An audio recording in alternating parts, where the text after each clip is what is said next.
अस्सलामुअलैकुम। अक्सर आप लोगों ने सुना होगा कि जो भी होता है अच्छे के लिए होता है, या जो भी हो रहा है उसमें अल्लाह की कोई ना कोई बेहतरी है। अब ये जो सेंटेंस है ना, सुनने में बहुत छोटा सा लगता है, लेकिन इसकी जो सिग्निफिकेंस है ना वो बहुत ज़्यादा है। ठीक है ना। आपसे मैं पूछूं, मुसलमान और मोमिन में फ़र्क क्या है? ठीक है, मुसलमान वो है जो अल्लाह को मानता है और मोमिन वो है जो अल्लाह की मानता है। ठीक है ना। जो अल्लाह तवक्कल करता है उसे बेसिकली मोमिन कहते हैं। अगर आप चाहते हैं ना कि आपका ईमान मुकम्मल हो जाए, अल्लाह आपको पसंद कर ले, तो आप अल्लाह तवक्कल करना शुरू कर दें। ठीक है ना। अब इसकी एग्जांपल देता हूँ कि ये जो दुनिया है ना एक आजमाइश है। ठीक है ना। अल्लाह ताला किसी को दे के आजमाता है और किसी से छीन के आजमाता है। ठीक है ना। अब हमारा जो मकसद है ना रोज़े आखिरत में, या तो हमें जन्नत मिलेगी या दोज़ख, ये हमारा जो इम्तिहान होगा उसका रिवार्ड होगा। ठीक है ना। अब जैसे एक एग्जांपल देता हूँ, आप लोगों के कॉलेज में एग्ज़ाम्स होते हैं, तो आपको एग्जामिनर कहता है कि आप लोग डिफरेंट बच्चों के डिफरेंट एग्ज़ाम होंगे, कुछ का रिटन होगा, किसी का फिज़िकल होगा, कुछ को टास्क दिए जाएंगे, और जिसका जितना मुश्किल एग्ज़ाम होगा उतने उसको मार्क्स मिलेंगे। तो आप लोग कोशिश करेंगे आप मुश्किल से मुश्किल एग्ज़ाम्स को अपनाएं और ज़्यादा से ज़्यादा मार्क्स हासिल करें। ठीक है। लेकिन हम इस ज़िंदगी में ये नहीं सोचते, अल्लाह ताला किसी को मुश्किलात में डालता है तो हम कहते अल्लाह से गिला शिकवा शुरू कर देते हैं, मेरे साथ ही ऐसा क्यों हो रहा है। एक स्टूडेंट है वो बार बार फेल हो रहा है। ठीक है ना। उसके मार्क्स कम आ रहे हैं, जब भी कोशिश कर रहा है उसको नाकामी का सामना करना पड़ रहा है, कभी उसकी बैड लक हो रही है, कभी लोग उसके साथ बुरा कर रहे हैं। ठीक है ना। तो इसका मतलब ये नहीं कि वो मायूस हो जाए। अल्लाह को जो सबसे बुरी चीज़ लगती है वो मायूसी है। अल्लाह की रहमत से कभी मायूस ना हो। अल्लाह देखता है आपको आज़मा रहा है, आपसे मार्क्स छीन के आज़मा रहा है। ठीक है ना। कि देखते हैं इस पर कितना सब्र करता है। अगर आप उस पर सब्र कर जाएंगे और अपनी कोशिश जारी रखेंगे, बेसिकली कुरान पाक में भी इंसान को वही मिलता है जिसके लिए वो कोशिश करता है। अपनी कोशिश जारी रखें, बाकी रिज़ल्ट अल्लाह पे छोड़ दें। अगर आपके हक में रिज़ल्ट नहीं आ रहा तो फिर भी अगर आप उस पर सब्र करेंगे तो अल्लाह आपको उसका इनाम देगा। कहते हैं कि मोमिन को तो अगर एक कांटा भी चुभता है ना तो अल्लाह उसका अजर देता है, आपके गुनाह माफ़ कर देता है। तो अगर आपकी लाइफ में मुश्किलात आ रही हैं, ये तो अल्लाह की तरफ से इनाम है आपके लिए। जितनी मुश्किलात आएंगी उतना आप उस पर सब्र करेंगे और उतना आपको रिवार्ड ज़्यादा मिलेगा, दुनिया में नहीं तो आखिरत में। अल्लाह अपने बंदों साथ कभी नाइंसाफ़ी नहीं करता। ठीक है ना। तो अब अपनी कोशिश को जारी रखें, कभी मायूस ना हो। ठीक है। हमने लोगों से एक्सपेक्टेशन लगाई होती हैं। जो एक बात है, आप लोगों ने कुरान पाक में ये सुना भी होगा, पढ़ा भी होगा कि इज़्ज़त और ज़िल्लत अल्लाह के हाथ में है, नफ़ा और नुकसान अल्लाह के हाथ में है। ठीक है ना।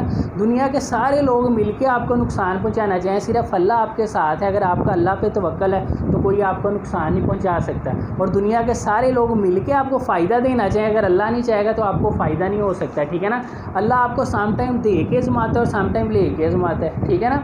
और उसके अलावा अक्सर लोगों से मैं सुना है कि अल्लाह ने मुझे गरीब क्यों पैदा किया, और वो अमीर है, इतना हराम खाता है, इतने गलत काम करता है, अल्लाह उसे इतना पैसा दे रहा है, इतनी आसाइशें दे रहा है, और मैं गरीब हूँ और मेरे साथ अल्लाह ऐसा कर रहा है और मैं अल्लाह की मानता भी हूँ। ठीक है ना। तो ये भी अल्लाह आपका इम्तिहान ले रहा है। आपको लग रहा है कि आपका इम्तिहान डिफ़िकल्ट है, नहीं, उसका डिफ़िकल्ट है, अल्लाह ने उसे दे दिया है। अब अगर उसे वो लोगों पे ख़र्च नहीं करता, इस्लाम पे ख़र्च नहीं करता, ज़कात नहीं देता, जैसे उसके पास अगर 1 लाख रुपये है, अगर उसमें से 2.5% वो ज़कात नहीं देगा तो अल्लाह उसको पकड़ लेगा, उसकी पकड़ होगी। और अगर आप गरीब हैं और आपके पास कुछ है ही नहीं, आप सिर्फ थोड़े पे राज़ी हैं, तो अल्लाह आपको कैसे पकड़ेगा। तो आपका इम्तिहान क्या हुआ? आसान हुआ। कहते हैं जन्नत में ज़्यादा तादाद गरीबों की होगी, क्योंकि उन्होंने सब्र किया होगा, शुक्र किया होगा। वैसे एक और एग्जांपल देता हूँ, एक अमीर आदमी है, उसके पास 1 करोड़ है। ठीक है ना। उसमें से वो 10 लाख या 1 लाख रुपया वो डोनेशन दे देता है, गरीबों को दे देता है। देखने में हमें बहुत ज़्यादा लग रहा है। और अगर एक बंदा है गरीब है, उसके पास 1 रोटी है, फ़कीर आ जाता है, वो आधी रोटी खुद खाता है और आधी रोटी उसको दे देता है। आप खुद बताएं अल्लाह किसको ज़्यादा अजर देगा? ओबियसली जिसने अपना 50% दे दिया, अल्लाह उससे ज़्यादा अजर देगा। तो हम ये देखें ना, देखने में चीज़ें लग रही हैं, ज़ाहिर ही हमें लग रहा है कि हमारे साथ बुरा हो रहा है, लेकिन अल्लाह आपको आपकी नीयत से जानता है। ठीक है ना। अगर आप उस पर सब्र करते हैं और अगर आपको अल्लाह ज़्यादा दे रहा है तो उस पर आप शुक्र करें। जितना आप शुक्र करेंगे अल्लाह आपको उतना ज़्यादा देगा। और लाइफ में कभी परेशान ना हो। अगर किसी का कहते हैं ना कि किसी का जवान बेटा फ़ौत हो गया, उसका कमाने वाला था, तो अल्लाह ने हमें भेजा है ना, तो अल्लाह ने हमें खींच लिया, अल्लाह ने हमें छीन लिया। अब उसकी फ़ैमिली को आज़माता है कि वो कितना सब्र करती है। अगर वो उस पर सब्र करती है, क्योंकि जिसके लिए दुनिया बनाई गई नबी पाक सल्लल्लाहु अलैहि वसल्लम के लिए, अल्लाह ताला को उनको भी इस दुनिया से ले गए, ये दिखाने के लिए कि साहब आए हैं और साहब ने इस दुनिया से जाना है, कोई भी इधर नहीं रहेगा। ठीक है ना। तो अल्लाह की रहमत से कभी भी मायूस ना हो। ठीक है। अगर आप पे मुश्किलात आ रही हैं, इस पर सब्र करना, कि आप डिसअपॉइंट हों, आप डिप्रेशन का मरीज़ बन जाइए, अल्लाह ताला को बहुत पसंद है। और बहुत सी सुसाइड भी इसी वजह से होती हैं और उसका नतीजा भी आखिरत में आपको 0 मार्क्स मिलता है और आप डायरेक्ट दोज़ख में जाते हैं। तो अल्लाह ताला को तो मायूसी पसंद नहीं। आपके साथ अगर बुरा भी हो रहा है उस पर आप सब्र करें, ठीक है ना। कुरान पाक में ये भी है कि हो सकता है कि जो चीज़ें तुम्हें पसंद आ रही हैं वो तुम्हारे फ़ायदे के लिए ना हों, और जो चीज़ें तुम्हें नापसंद है मुमकिन है वही तुम्हें फ़ायदा पहुँचाएँ।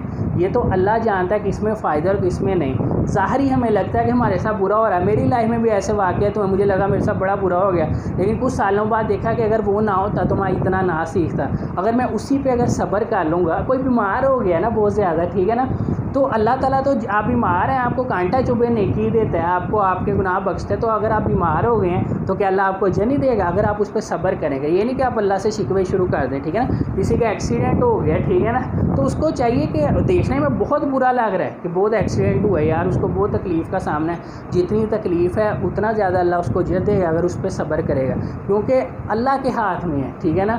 और इज़्ज़त और ज़िल्लत भी अल्लाह के हाथ में है। किसी से लोगों के मिन्नतें ना करें कि मुझे इज़्ज़त दे, ठीक है ना। लोगों के मोहताज ना बने, सिर्फ अल्लाह के मोहताज बने, ठीक है। इज़्ज़त भी अल्लाह देगा और ज़िल्लत भी अल्लाह देगा, ठीक है ना। तो अल्लाह से हमेशा अच्छे की दुआ करें और अपनी कोशिश को जारी रखें। अगर आपके साथ लाइफ में कुछ बुरा हो रहा है, आपको कोई अपॉर्चुनिटी नहीं मिल रही, तो समझिए अल्लाह आपको आज़मा रहा है। आपका वक्त भी आएगा और उस वक्त पे आपने अपने आप को क्या करना है, साबित करना है। अल्लाह तवक्कल अगर आप अपना लेंगे ना तो लाइफ बहुत ज़्यादा आसान हो जाएगी। फिर पाने और खोने का डर नहीं होगा। सारा अल्लाह ने, हम क्या लेके आए थे और क्या लेके जाएंगे, जो दिया अल्लाह ने दिया और जो लेना है वो भी अल्लाह ने लेना है। सिर्फ अल्लाह तवक्कल करें, अल्लाह की रज़ा में राज़ी हो जाएं तो अल्लाह आपके, वो कहते हैं ना कि अगर तुम अल्लाह के थोड़े से दिए पे राज़ी हो जाओगे तो अल्लाह तुम्हारे थोड़े से किए पे राज़ी हो जाएगा। और अपनी ब्लेसिंग्स को याद रखें कि अल्लाह ने मुझे इतनी नेमतें दी हैं और कुछ नहीं भी दिया तो वो भी अल्लाह मुझे आज़मा रहा है, उसमें अल्लाह की कोई ना कोई बेहतरी होगी। अगर आप इतना कह देंगे ना अल्लाह के लिए यही काफ़ी है, तो इसका अजर आपको दुनिया में भी मिलेगा और आखिरत में भी मिलेगा। सबसे ज़रूरी चीज़ है सब्र और शुक्र, उसको अपनी लाइफ में इम्प्लीमेंट कर लें। इंशाल्लाह जो भी होता है वो अच्छे के लिए होता है। Thank you.